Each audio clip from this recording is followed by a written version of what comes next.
Welcome to the last breakfast. Please enjoy the video. You start with power and a known good endpoint, plug the cable into a working router port and your computer. Once connected, check link LEDs on both ends, solid or blinking shows physical link.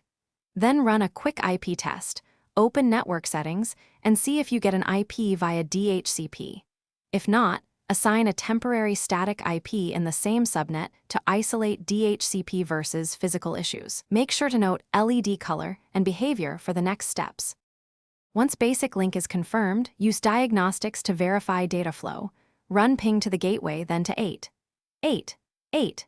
8. Packet loss or high latency indicates trouble.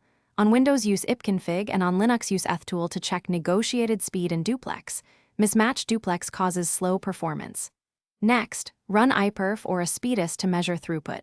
If speed is far below expected, swap ports and retest to rule out switch issues. Keep a note of speeds and errors for comparison. Finish by isolating the cable. Substitute a confirmed good cable and retest the same diagnostics. If performance recovers, the original cable is faulty. Use a cable tester to check pair continuity and wiring order. Look for split pairs or open circuits.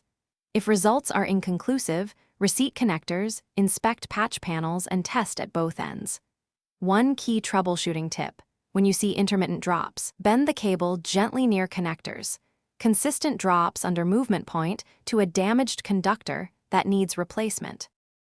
Thanks for watching. If this was helpful, leave a like and consider subscribing. See you next time.